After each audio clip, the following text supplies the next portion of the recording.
La lettre aux Hébreux. L'auteur de cette lettre est anonyme. Et pourtant, nombreux sont ceux qui ont longtemps supposé que Paul, ou alors un de ses collaborateurs comme Barnabas ou Apollos, l'avait écrite. Mais la réalité est qu'on n'en sait rien. Au chapitre 2, on découvre que l'auteur était proche des disciples qui eux-mêmes constituaient le cercle intime de Jésus. Alors, on en a déduit naturellement que cette lettre prend sa source dans l'enseignement des apôtres. Bien qu'on ne sache pas à quel public cette lettre est adressée, ni même où les personnes ciblées vivaient, l'auteur semble bien les connaître car il part du principe qu'elles ont une connaissance bien approfondie des Écritures de l'Ancien Testament, notamment les récits des 5 premiers livres de la Bible, la Torah. Le récit de la famille d'Abraham qui s'est agrandie pour devenir la nation d'Israël. Celui de Moïse qui les a délivrés de l'esclavage en Égypte pour le mont Sinaï où ils ont reçu la Torah et conclu une alliance avec Dieu. Puis ils ont construit un tabernacle, le lieu où le prêtre offrait des sacrifices. Et il y a aussi leurs difficultés à travers le désert pour aller vers la terre promise. Et l'auteur laisse clairement supposer que les lecteurs sont familiers des détails liés à ces histoires. Ce qui implique que le public est très probablement composé de juifs chrétiens ou hébreux, d'où le nom de la lettre. Le chapitre 10 indique par ailleurs que cette communauté chrétienne subissait des persécutions et risquait même l'emprisonnement à cause de ses liens avec Jésus. Certains membres de cette communauté commençaient à s'éloigner de Jésus, voire abandonner complètement la foi. Ce qui explique le but et la structure de cette lettre. Il y a d'abord une courte introduction suivie de 4 sections où l'auteur énumère des comparaisons et des contrastes entre Jésus d'une part et des personnes et événements clés de l'histoire d'Israël d'autre part. Jésus est d'abord comparé à des anges et à la Torah, puis à Moïse et à la terre promise. Ensuite au grand prêtre et à Melchisadec, et pour finir au sacrifice et à l'alliance.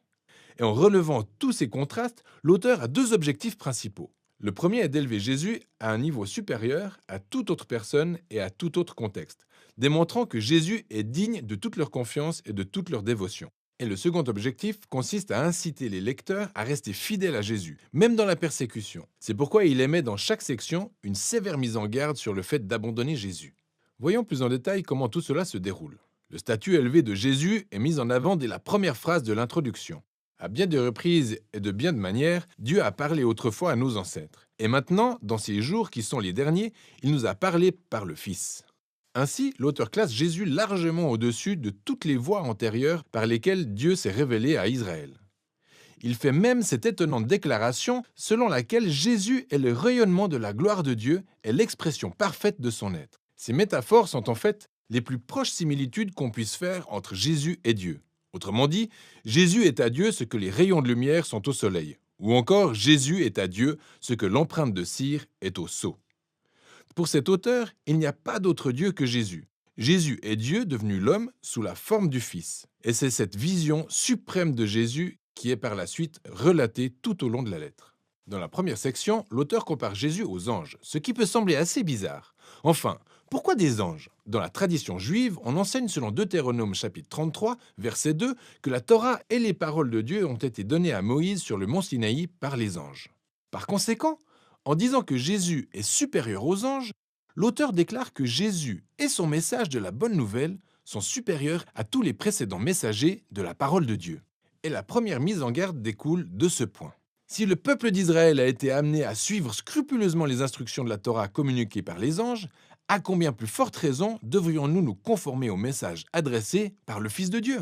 Non seulement ça, mais sachant le statut de loin supérieur de Jésus par rapport aux anges, n'est-il pas remarquable qu'il ait abandonné une position aussi élevée pour se mettre au niveau d'un humain, au point de souffrir et mourir? Jésus est l'incarnation à la fois de la plus grande gloire de Dieu et aussi de sa plus grande forme d'humilité, d'autant plus qu'il choisit de prendre part au destin tragique de l'humanité.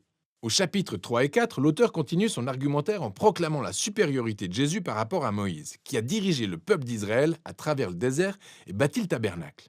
Il se trouve que Jésus est aussi le dirigeant du peuple de Dieu, pas du genre à dresser une simple tente, mais le bâtisseur de toute la création. Ensuite, l'auteur revient sur l'histoire de la rébellion des Israélites contre Moïse dans le désert, car c'est là qu'ils ont raté leur chance d'entrer dans le repos que Dieu leur avait réservé en terre promise. Ce qui suscite la seconde mise en garde. Jésus étant supérieur à Moïse, savons-nous combien les enjeux sont élevés si nous nous révoltons contre lui? Nous aussi sommes dans un environnement semblable à celui du désert, nous devons faire confiance à Dieu, car l'avenir dépend de sa nouvelle création. Faisons donc en sorte de ne pas nous rebeller comme Israël dans le désert, pour ne pas passer à côté de l'offre généreuse que Dieu nous fait d'intégrer sa nouvelle création. Ensuite, dans le chapitre 5 à 7, l'auteur compare Jésus au grand prêtre d'Israël issu de la lignée d'Aaron. Le rôle était de représenter Israël devant Dieu et d'offrir des sacrifices pour expier ou pardonner les péchés du peuple. Mais il précise que les grands prêtres étaient des êtres moralement imparfaits au même titre que les autres. Alors ils devaient constamment offrir des sacrifices pour leurs propres péchés ainsi que pour ceux de tous les autres. Il fallait absolument un truc en plus. Et selon l'auteur, Jésus était ce truc en plus. Il est le grand prêtre par excellence, bien qu'il ne soit pas issu de la lignée d'Aaron. Jésus était plutôt un grand prêtre selon l'ordre de Melchisédek, ce mystérieux roi prêtre et figure clé de la Jérusalem antique qui apparaît dans le récit sur Abraham. Le psaume 110 révèle par ailleurs que le roi messianique de la lignée de David sera un grand prêtre selon l'ordre de Melchisédek. L'auteur en vient donc à la conclusion que Jésus est le roi prêtre par excellence. Il est moralement irréprochable et éternellement disponible pour son peuple. Il est donc supérieur à n'importe quel autre médiateur entre Dieu et les humains. D'où sa mise en garde dans cette section. Quiconque rejette Jésus aura rejeté sa seule et unique, en fait sa meilleure chance d'être pleinement réconcilié avec Dieu. C'est donc la chose à ne pas faire. Ce qui nous amène à la dernière comparaison des chapitres 8 à 10. L'auteur démontre que la mort de Jésus sur la croix était l'ultime et le sacrifice parfait, supérieur à tous les sacrifices d'animaux offerts dans le temple. Ces sacrifices devaient être offerts continuellement, aussi bien au rythme quotidien qu'annuel au jour des expiations. Jésus, quant à lui, a offert sa vie une bonne fois pour toutes, et c'était suffisant pour couvrir les péchés du monde entier. Ainsi, l'auteur avertit le public que le fait de s'éloigner de Jésus revient à tourner le dos à l'offre généreuse du pardon de Dieu. Mais pourquoi faire ça ? Il souligne que le sacrifice de Jésus est permanent, et c'est aussi le fondement de la nouvelle alliance annoncée par les prophètes, où tous les péchés sont pardonnés. Alors maintenant que l'auteur a démontré la supériorité de Jésus à travers tous ces contrastes, cette dernière partie a pour but d'inciter le lecteur à suivre Jésus, et pour y arriver, prenons un peu de recul.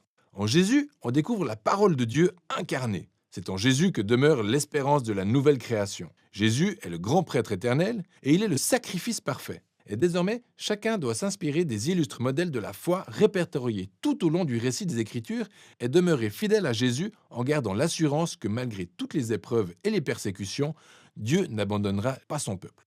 C'est par ce schéma que l'auteur déroule sa pensée tout au long de la lettre, ce qui est défini à la fin comme étant quelques paroles d'encouragement. Et maintenant, voici d'autres astuces pour la lecture de cette lettre. À chaque fois que l'auteur se réfère à des citations de l'Ancien Testament, ce qu'il fait quasiment une phrase sur deux, arrêtez-vous. Allez chercher la référence et lisez cette citation dans son contexte d'origine. Il pourra vous arriver d'être un peu intrigué, mais le plus souvent, vous découvrirez de très intéressantes connexions que vous n'auriez jamais repérées autrement. Et l'effort en vaut vraiment la peine. Il faut aussi savoir que ces passages de mise en garde pourront susciter en vous un sentiment d'inconfort. Et c'est le but.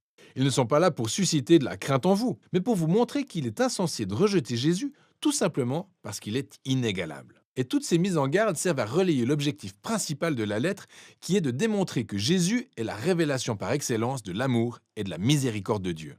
Voilà ce dont il est question dans la lettre aux Hébreux.